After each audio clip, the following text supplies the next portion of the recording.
Welcome to Storybook Hut, where reading is always a good idea.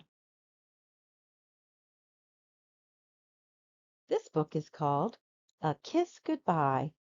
It was written by Audrey Penn and illustrated by Barbara L. Gibson. Chester Racoon sat in the corner of his tree hollow and frowned. "I'm not moving," he announced stubbornly. "I'm staying here. I want to stay with my tree and stay with my friends and stay where I've always lived." Mrs. Raccoon patted Chester's worried, furrowed forehead.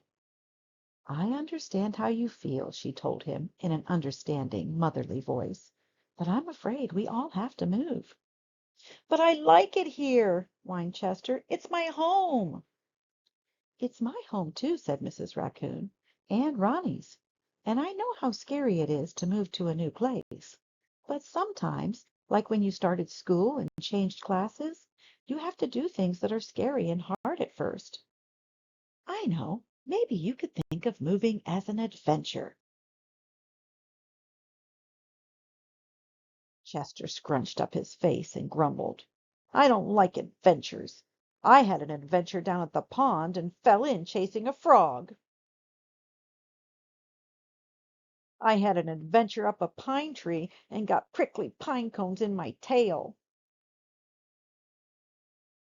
I had an adventure in Red Rock Cave and got smacked by a bat." Mrs. Raccoon laughed.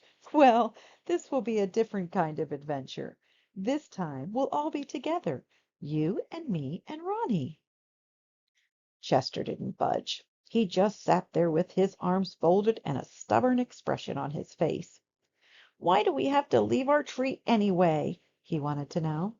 "I like this tree. I'm used to it." "A line has been drawn around the trunk," explained Mrs. Raccoon. "Soon the tree cutters will come and cut it down for wood." Chester poked his head out of the hollow and looked around. "There are lots of other trees," he pointed out. "Why don't they cut down some of the other trees instead?" "They're cutting down all of the trees in this part of the woods," explained his mother. "But I've picked out a new tree to live in that's big and comfortable and has lots of holes to look out of." Chester sat back down and looked thoughtful. "What if I don't leave? What if I just sit here and never leave this tree again as long as I live? Will they still cut it down?" "I'm afraid they would," said Mrs. Raccoon. "But you know, moving isn't so bad. I've moved lots of times. It's hard at first, but you make new friends and fix up your new tree just the way you like it. Besides, don't you think you'll get a little lonely if you stay here? The deer are moving, and the squirrels, and so are the skunks and foxes. Don't you want to stay with your family?" "Will I have to go to a new school?" asked Chester. "I suppose you will, but you never know who you might meet. Don't you want to make new friends?" "I like the friends I already have. I don't need to make new ones." "I see. Well, I would certainly miss you if you stayed here," said Mrs. Raccoon. "Aren't you afraid you'd miss us?" "I'd miss you," admitted Chester. "I'm not so sure about Ronnie." Mrs. Raccoon chuckled. "I think you'd miss Ronnie most of all. Who would there be to pull your tail, or tickle your mask, or follow you everywhere you went?" Chester sat back and took a good long look around the inside of his hollow.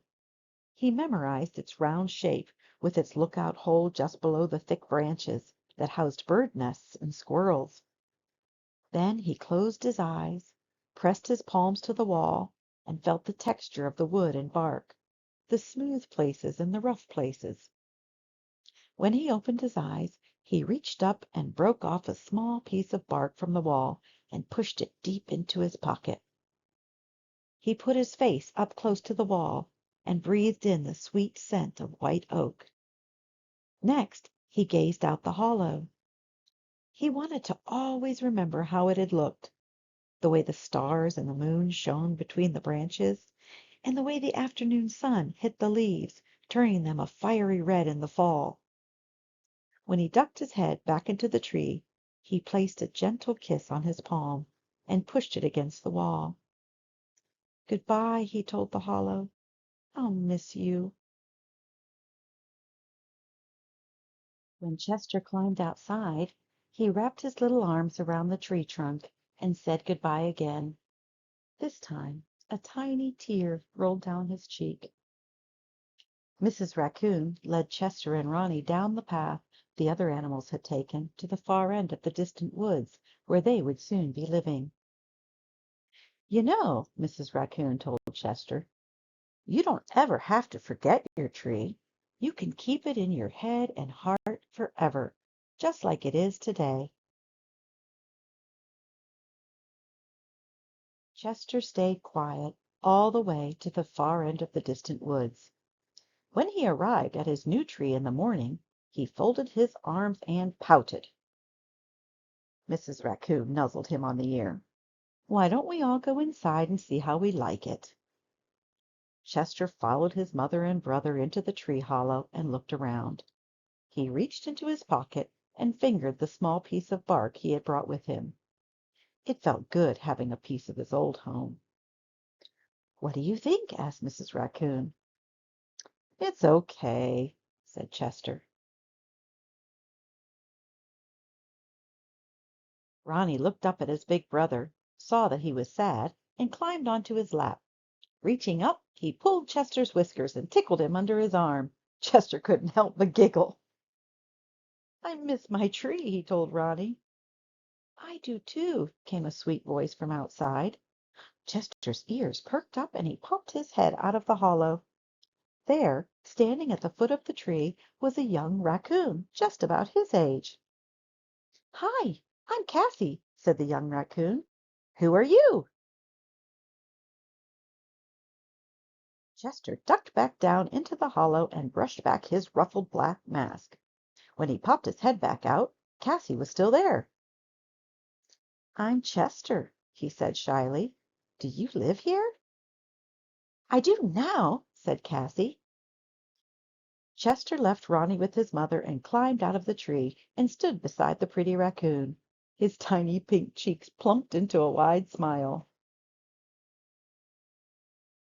Mrs. Raccoon peeked out of the tree and grinned.